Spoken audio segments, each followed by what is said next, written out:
la peau sur les os, tel un mort-vivant, il traîne son corps desséché dans les rues et les cimetières tard la nuit à la recherche de proies. Surnommé le corpo secco, ce qui veut dire corps sec, on dit qu'à son passage les arbres se dessèchent et meurent. Et si par malheur vous croisez son chemin, il pourrait bien s'accrocher à vous et comme un vampire sucer votre sang. Votre seul espoir à ce moment précis est que par chance quelqu'un passe par là et vous vienne en aide. La légende dit que le corpo secco aurait été aperçu dans les régions du sud et du sud-est du Brésil. Il y a quelques années à Sao Paulo, une retraitée a prétendu avoir vu cette créature en haut d'un mur d'un cimetière. Elle en témoigna dans un journal local. J'ai toujours pensé que ce n'était qu'une vieille légende, mais non, cette créature existe et je l'ai vue de mes propres yeux. Je n'irai plus jamais au cimetière, dit la retraitée. On raconte que cette créature hideuse n'a pas toujours eu cette apparence. Il paraît que c'était un humain, un homme d'une méchanceté sans nom, allant jusqu'à torturer et assassiner sa pauvre mère. Mais alors, comment est-il devenu le corpo secco? Eh bien, la légende dit qu'à sa mort, la terre ne cessa de rejeter sa dépouille. Visiblement, elle n'en voulait pas. Le corps de l'homme ne pourrissait pas, mais se desséchait. Certains disent qu'à cause de ces trop grands péchés, ni Dieu, ni même le diable n'a voulu accepter son âme. Alors, se voyant refuser l'entrée du paradis et de l'enfer, il se transforma en corpo secco. Le corps sec est donc un être maudit, condamné à errer sur terre pour terroriser les vivants. Les péchés graves commis par la créature changent selon les régions. On dit qu'il aurait torturé et assassiné sa propre mère et dans d'autres régions, on raconte qu'il aurait commis des actes cruels sur plusieurs personnes. Ou encore qu'il aurait promis à Dieu je ne sais quoi, mais qu'il n'aurait pas tenu sa parole et aurait été puni.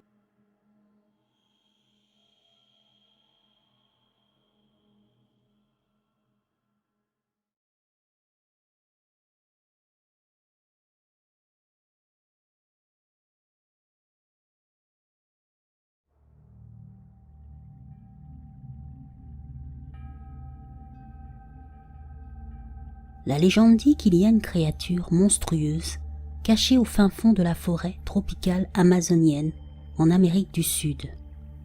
Une créature dangereuse, poussant un cri terrible et émettant une odeur désagréable. On dit qu'elle est immense, dotée de longues griffes et qu'elle a une particularité, une deuxième bouche sur le ventre. Cet animal légendaire s'appelle le mapingari. Certains affirment qu'il ne posséderait qu'un œil, comme un cyclope, d'autres disent le contraire. Ce monstre ressemblerait à une sorte de paresseux géant, avec une fourrure rougeâtre, ou peut-être une peau ressemblant à celle d'un caïman. Il paraît que cet être a la capacité de se déplacer sans bruit dans la jungle épaisse, mais qu'elle n'apprécie pas du tout les zones humides. Des témoins disent l'avoir vu, et certains affirment même avoir été attaqués par la créature. On raconte que quand il sent la présence des humains, il se dresse sur ses pattes arrière, atteignant ainsi une hauteur de 2 mètres. Dans certaines régions, les habitants croient que le mapingari aurait un rôle bien précis. Pour eux, sa présence servirait à protéger les animaux de la forêt amazonienne des intrus comme les chasseurs. Lorsque ce dernier sent que l'un d'entre eux s'approche, caché derrière un tronc d'arbre, il attend celui-ci de pied ferme, afin de lui régler son compte. Pour piéger le chasseur, il imite alors le cri du singe hurleur, puis, dès que l'homme est suffisamment près, brusquement il le frappe d'un coup sec avec une grosse branche. Alors ce monstre serait-il une simple légende ou un être réel ? Pour les sceptiques, bien sûr, ce ne serait qu'une légende. Pour d'autres, ce monstre existerait vraiment. Et vu les nombreux témoignages, des expéditions sont même menées pour essayer de trouver cette créature. D'ailleurs, il y a un biologiste du nom de David Oren qui s'est mis à sa recherche. Celui-ci pense que le monstre existe et qu'en réalité, ce serait une espèce de paresseux, le Megatherium, qui aurait survécu alors qu'on le croyait éteint depuis 10 000 ans.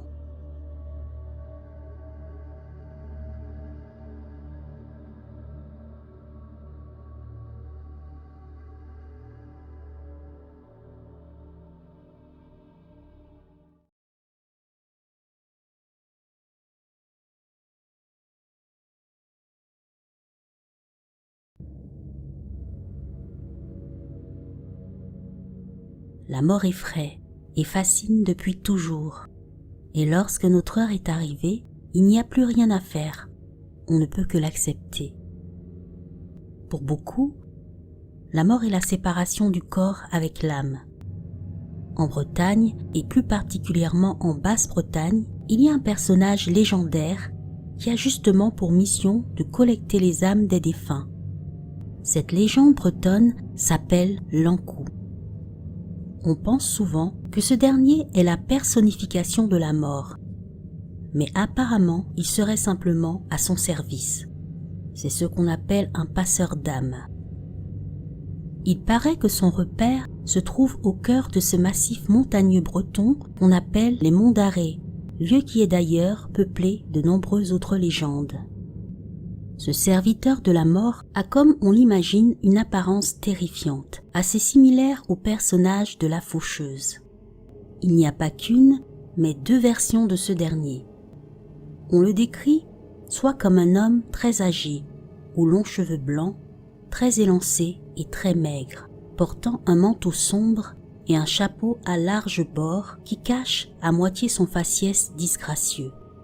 L'autre version du personnage, aussi effrayante que la première, serait un squelette vêtu d'un linceul qui change d'épaisseur avec les saisons.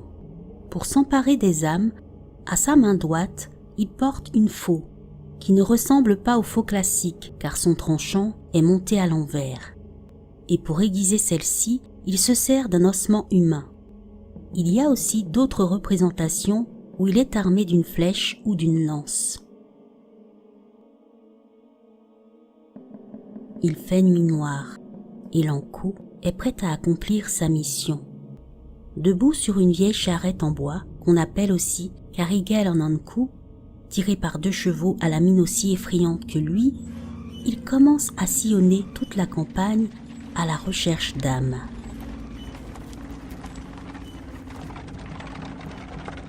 La charrette du serviteur de la mort fait un grincement infernal et certains l'ont entendu pour leur plus grand malheur.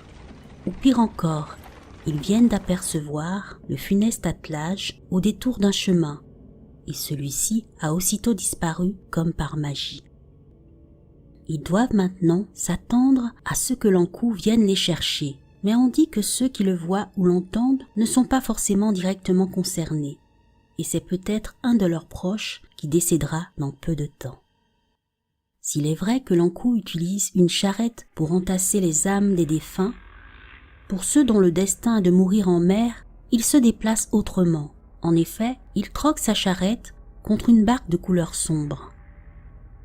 Cette fameuse barque a un nom, on l'appelle le Bagnose en breton, ce qui signifie le bateau de nuit ou la barque des morts.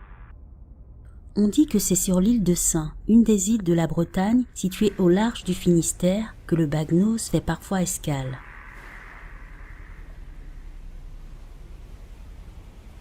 Ce vaisseau fantôme avance lentement. Il erre sur la mer à la recherche d'âmes de marins, et le terrible l'Ankou a pour mission de les trouver afin de les aider à traverser l'eau pour que ceux-ci rejoignent l'autre monde, car selon la croyance, l'âme d'un mort ne peut traverser un cours d'eau sans pont ou bateau. On dit que l'Ankou, au bout de quelques expéditions en mer ou sur terre, peut alors laisser sa place à un autre qui devient alors l'Ankou à son tour. Il paraît que c'est le premier ou dernier mort de l'année.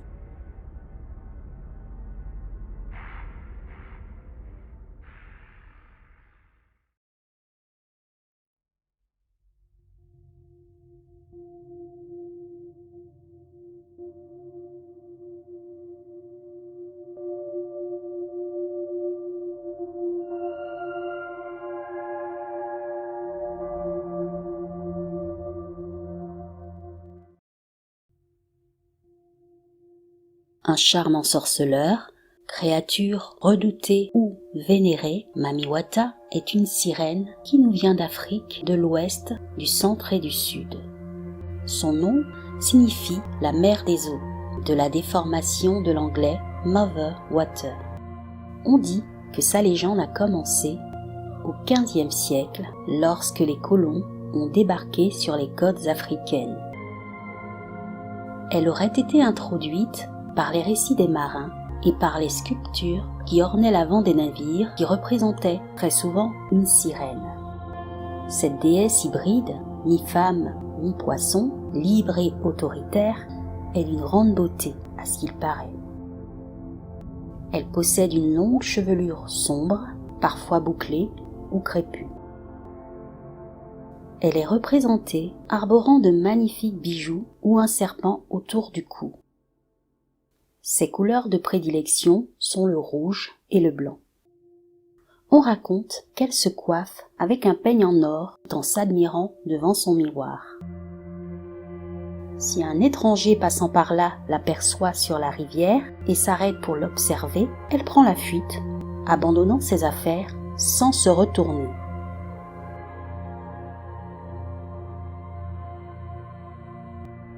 Si l'intrus décide de s'en emparer, quelque temps après, il la voit en songe. Elle lui demande non seulement de lui rendre ce qu'il lui a pris, mais aussi de lui jurer fidélité sexuellement. Cette divinité au fort caractère possède de puissants pouvoirs, alors si l'homme répond négativement à sa demande, lui et ses proches connaîtront la pauvreté et la maladie. Mais si au contraire il accepte, la santé et une grande richesse l'attendent. D'après la légende, il paraît que Mami Wata enlèverait des adeptes, des pêcheurs ou des gens au hasard alors qu'ils nagent ou qu'ils sont en bateau. Elle les emmènerait dans son royaume sous l'eau ou dans le monde des esprits.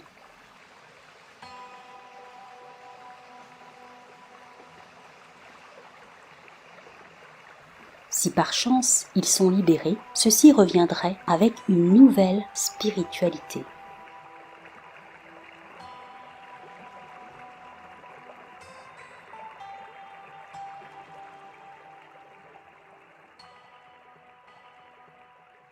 S'il est vrai que cet esprit de l'eau se manifeste la plupart du temps sous la forme d'une sirène, c'est dans la peau d'une vraie femme que parfois elle déambule à la nuit tombée au cœur des grandes villes africaines.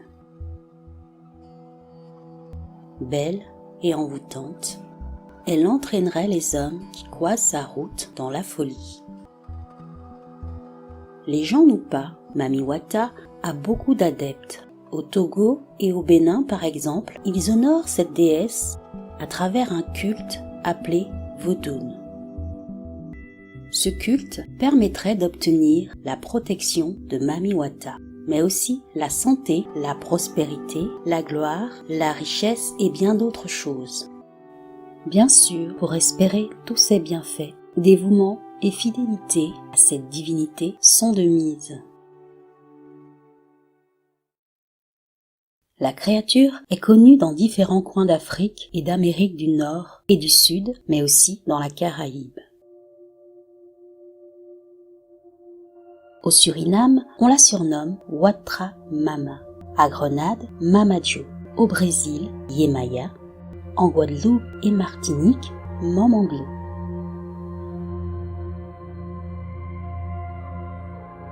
Située à une vingtaine de kilomètres de la ville de Djan, dans la région de l'ouest du Cameroun, un site porte son nom.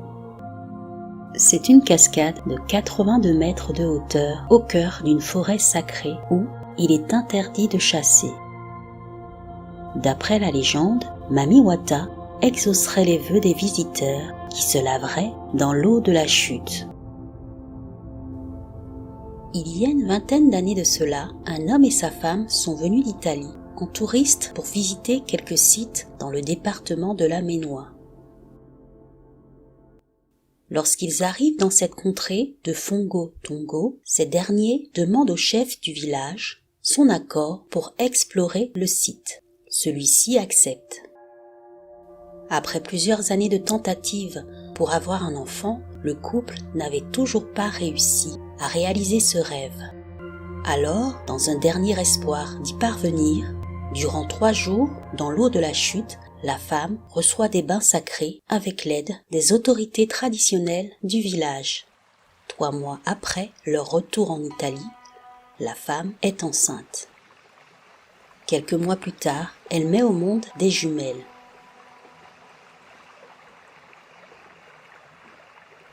Son mari s'empresse d'annoncer la bonne nouvelle au chef du village. Suite à cette histoire, on nomma ce lieu la chute de Mamiwata.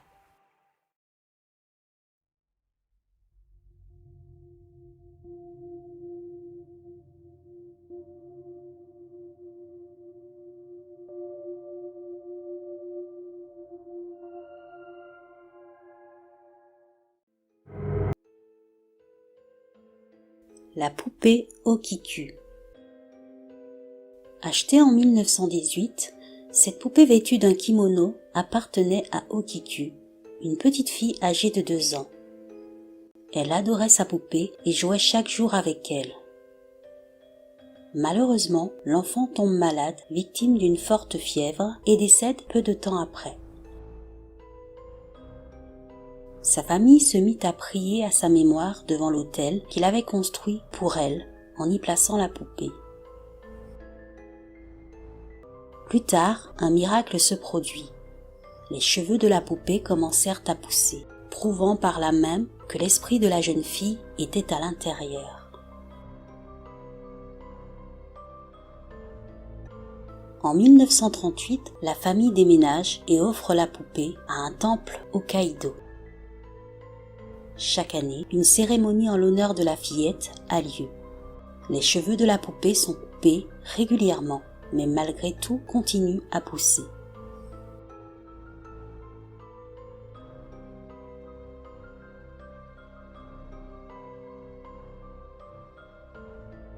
Kushisake Onna. Kushisake Onna, qui signifie la femme à la bouche fendue, est une très belle femme ayant vécu il y a plusieurs siècles au Japon. C'était l'épouse d'un samouraï très jaloux, mais qui d'après sa femme la délaissait trop souvent.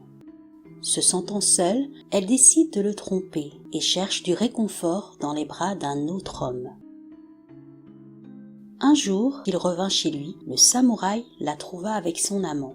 Fou de jalousie, ce dernier tua l'amant, puis fendit la bouche de sa femme jusqu'aux oreilles. Ensuite, il la tua.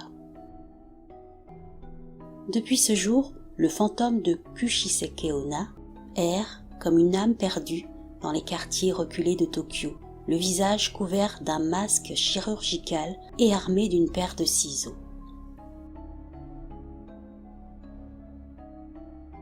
Il paraît que si on croit sa route, elle poserait cette question. Suis-je belle? Si la réponse est oui, elle enlève son masque et montre sa bouche fendue.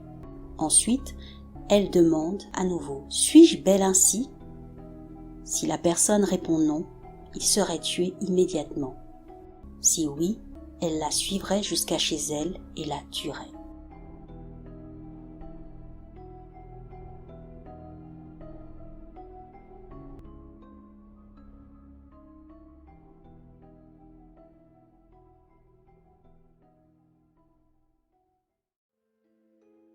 Des alligators dans les égouts. Cette rumeur est basée sur un fait réel qui a eu lieu en février 1935 dans la ville de New York. Un groupe de jeunes de Harlem voit un alligator sortir d'une bouche d'égout au croisement de la 123e rue. 50 ans après, la légende arrive en France. On raconte que des alligators auraient élu domicile dans les égouts de Paris. Ceux-ci auraient appartenu à des touristes. Ramenés petits de Floride, une fois devenus trop encombrants pour être gardés dans des appartements, leurs propriétaires se débarrassent d'eux en les jetant dans les toilettes.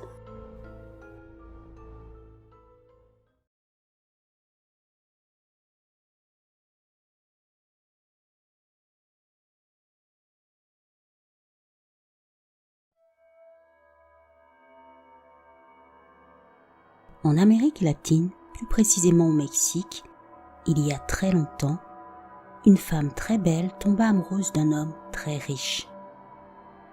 Les deux s'aimaient beaucoup et ne tardèrent donc pas à se marier. Très vite, ils eurent des enfants. Mais au bout de quelques années, la jeune femme remarqua un changement dans le comportement de son époux.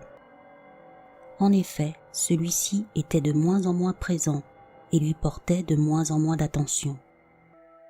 Malheureusement, la jeune femme finit par découvrir que l'homme qu'elle aimait éperdument la trompait. Envahie par un désespoir immense, un soir, elle emmena ses enfants au bord d'un lac et les noya. Après avoir commis ce crime atroce, la jeune femme, reprenant ses esprits, réalisa ce qu'elle avait fait. Une peine plus grande encore l'envahit, car elle venait de commettre l'acte le plus odieux au monde pour une mère. Seulement, il était trop tard. Le mal était fait, et il n'y avait aucun moyen de revenir en arrière. Elle ne les reverrait plus jamais. Ne pouvant vivre sans eux, celle-ci voulut mourir à son tour et n'hésita pas à se suicider. En se donnant la mort, la jeune femme pensait pouvoir les rejoindre dans l'au-delà. Mais ce ne fut pas le cas, et malheureusement son âme ne put trouver le repos. Elle devint un esprit errant, pleurant constamment la perte de ses enfants et cherchant à les retrouver. C'est d'ailleurs pour ça qu'elle porte aujourd'hui ce nom, la Llorona, la pleureuse en espagnol. La légende dit qu'au XVIe siècle, à Tenochtitlan, ancienne capitale de l'Empire aztèque, les habitants se barricadaient à la nuit tombée. Alors un étrange brouillard apparaissait et envahissait doucement les rues. Au milieu de ce dernier déambulait lentement le spectre d'une jeune femme vêtue de blanc et le visage couvert d'un voile. Cette femme, c'était la Llorona. Il paraît que les habitants l'entendaient hurler d'une voix désespérée, et il ne fallait surtout pas essayer de l'approcher, au risque de ne plus jamais revenir ou de perdre la vie. Et si la Llorona croisait un enfant sur sa route, pensant que c'était le sien, il risquait d'être emporté par celle-ci et de disparaître à jamais.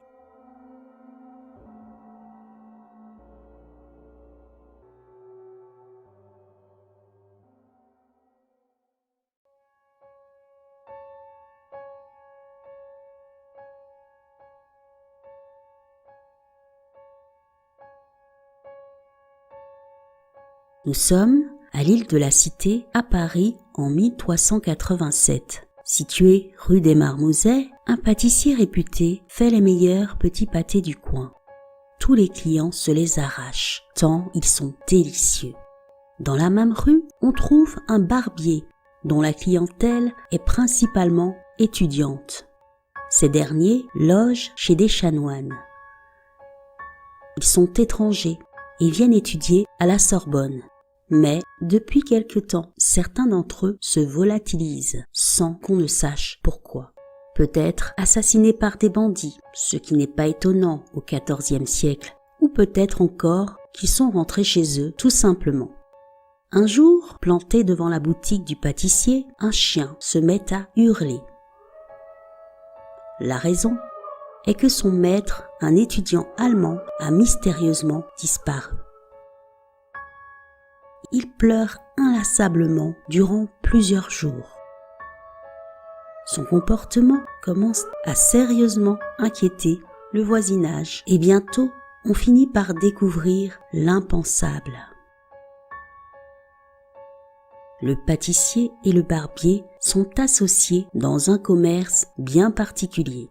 En effet, de temps en temps, un des clients étudiants se fait sauvagement égorger, comme du vulgaire gibier par le barbier. Puis, il refourgue sa pauvre victime à son comparse. Une cave commune leur permet de faire cet échange macabre avec discrétion. Une fois entre les mains du pâtissier, le corps est découpé, haché menu et épicé. Et c'est là l'un des ingrédients phares des fameux petits pâtés dont tout le monde raffole. Ces délicieuses gourmandises étaient donc composées de chair humaine, et personne ne s'en est rendu compte. Des morceaux de corps ainsi que les outils qui ont servi à les découper sont retrouvés par la police dans la fameuse cave de l'horreur. Bien sûr, suite à la découverte de ces preuves macabres, les deux assassins sont brûlés vifs et les lieux du carnage rasés.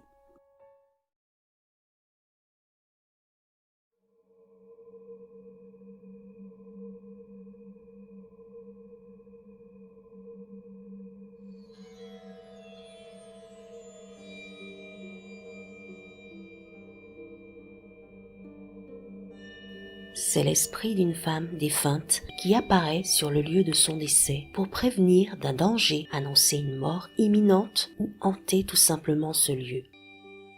La Dame Blanche est connue à travers le monde depuis des siècles. Et de nos jours, quand on évoque cette légende, on pense souvent à une autostoppeuse. Mais la route n'est pas le seul endroit où on peut la croiser. Si la mort vous guette, cette fameuse Dame Blanche pourrait bien vous l'annoncer personnellement. Certaines célébrités en ont fait l'expérience, ainsi que de nombreuses familles princières. Le fantôme apparaissait quelques jours avant ou à la veille d'un décès. Le 10 septembre 1898 au matin, un drame se produit.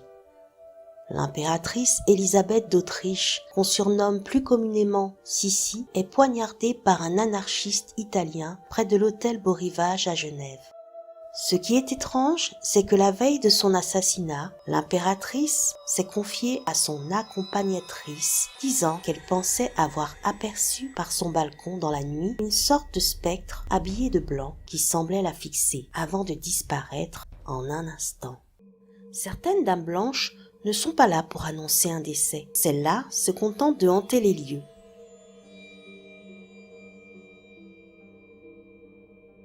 Très souvent victimes d'une fin violente, elles sont condamnées à errer sans cesse.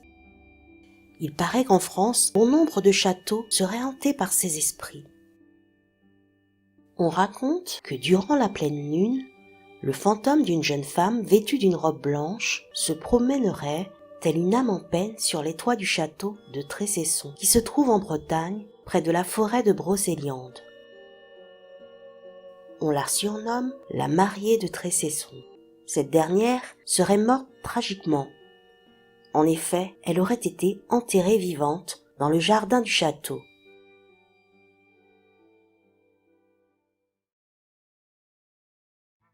Une femme fait du stop sur le bord d'une route peu fréquentée.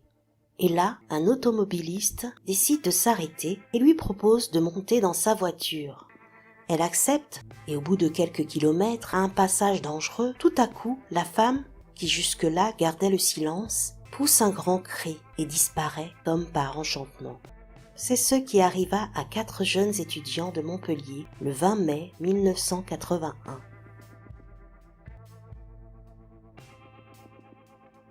Il est environ minuit 30. Ils décident de rentrer chez eux après avoir bu un verre et s'être promenés sur les quais déserts de Palavas-les-Flots.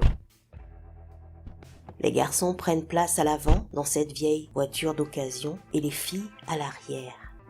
Ils roulent tranquillement sous une nuit paisible. Soudain, ils aperçoivent une femme faisant de l'autostop sur le bord de la route avant le pont des 4 Canaux.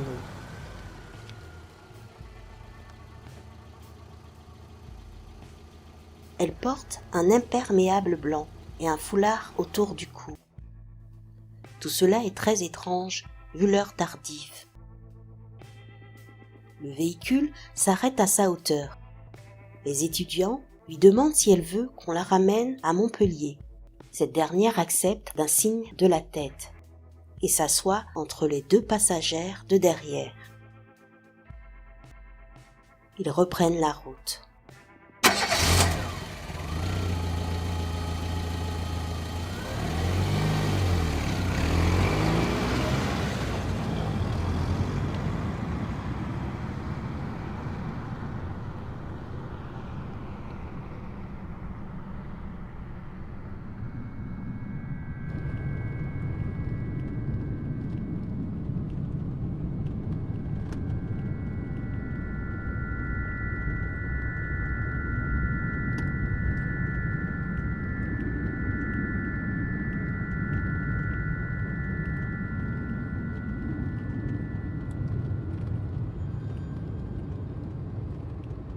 Bizarrement, la femme ne parle pas du tout.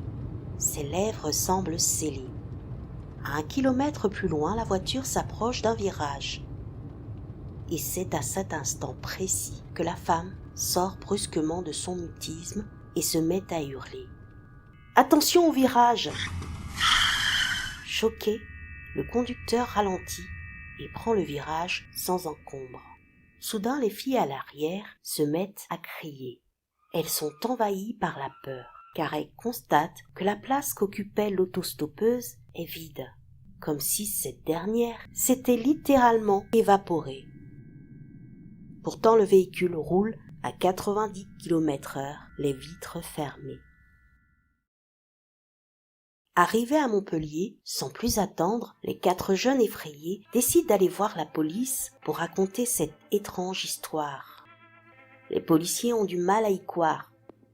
Ils vont voir sur place, mais il n'y a rien.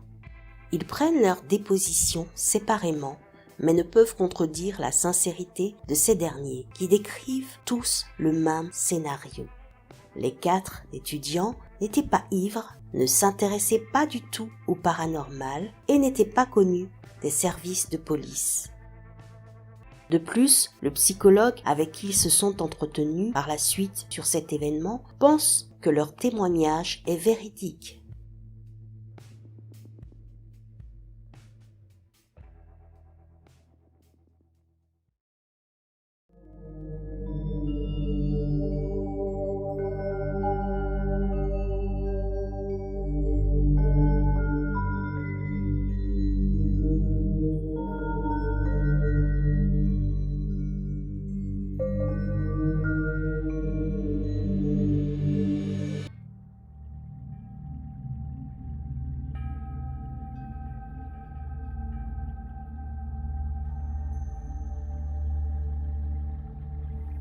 Une petite fille de 6 ans est la proie d'un étrange animal. L'histoire se passe au Kenya en 1925 dans la tribu des Nandi. Le capitaine anglais William Hickens est chargé d'enquêter sur l'enlèvement de l'enfant. Il se rend donc au village afin d'interroger les habitants qui affirment avec effroi qu'une bête monstrueuse a enlevé la petite fille. Ce dernier, prenant leur témoignage au sérieux, installe son campement près du lieu supposé être le repère de l'animal. Il raconte ceci. La tente tout entière était secouée, au moment où la sardine à laquelle j'avais attaché mon chien fut arrachée. Le piquet central de ma tente s'abattit. J'étais alors complètement empêtré dans la toile quand soudain un cri, le plus horrible que j'ai jamais entendu, déchira la nuit. Jamais je n'avais entendu un cri semblable à celui-là. Cette créature mystérieuse, qu'on surnomma l'ours Nandi, était décrite par les colons anglais et les autochtones comme un ours préhistorique ou une hyène géante. On raconte qu'à la nuit tombée, l'effrayante bête s'introduisait dans les villages, n'hésitant pas à s'attaquer violemment aux hommes et aux femmes, plus encore aux enfants. De couleur rouge ou noire, immense, et possédant un long bec et des dents aiguisées, cette créature serait d'après les rumeurs responsable d'inondations, mais aussi d'attaques envers les humains, n'hésitant pas à faire chavirer des embarcations. Son nom est le Kongamato, qui signifie briseur de bateaux.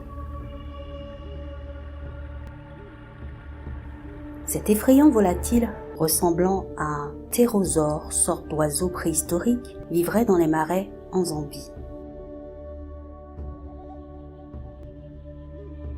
De nombreuses personnes disent l'avoir aperçu. En 1932, un zoologue du nom d'Ivan Sanderson affirme que ce dernier l'aurait attaqué. En 1956, un ingénieur, J.F. Brown, dit avoir croisé 2 créatures volant lentement dans le ciel, ressemblant au Kongamato. L'année suivante, dans un hôpital de Zambie, un homme gravement blessé affirme que le volatile se serait jeté sur lui et agressé.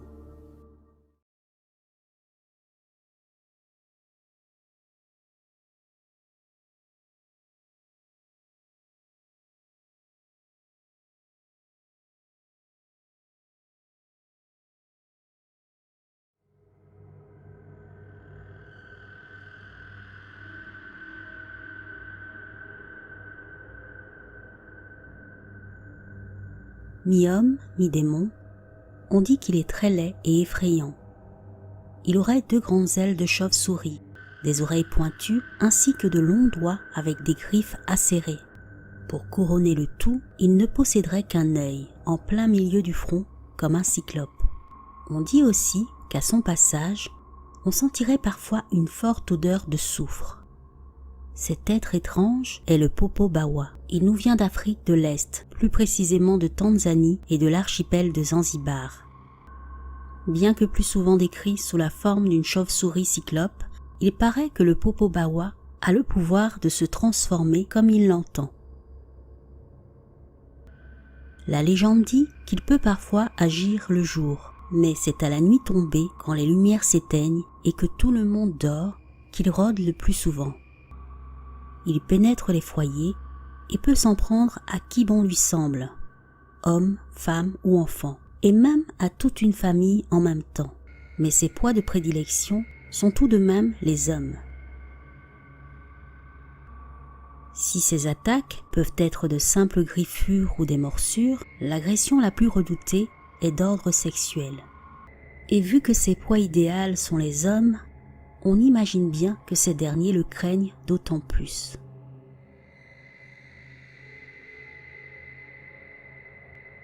On raconte que cet être maléfique aime particulièrement s'en prendre à ceux qui nient son existence, et qu'il irait même jusqu'à obliger ceux-ci à relater les détails de leur agression à leur entourage sous peine d'être attaqués à nouveau.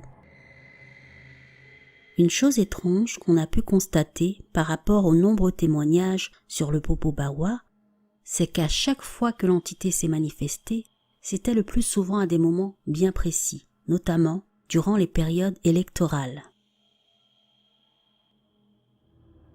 La légende du Popo Bawa ne date pas d'hier, mais elle est tout de même assez récente. En effet, c'est au milieu des années 60 que la créature est signalée pour la première fois, à Pamba, une des îles de l'archipel de Zanzibar. Plus tard, en 1971, il paraît que plusieurs villageois furent témoins de faits étranges. Apparemment, la créature se serait adressée à eux en prenant possession d'une jeune fille. Dans les années 80 aussi, quelques déclarations ont été recueillies, mais c'est dans les années 90 que celles-ci ont été plus nombreuses. En 1995, plus précisément, des familles vivant à Zanzibar auraient, paraît-il, été attaquées par l'entité. Forcées d'abandonner leur foyer en pleine nuit, avec la peur au ventre, ces familles ont dû rester dehors, assis autour d'un feu à l'entrée de chez elles.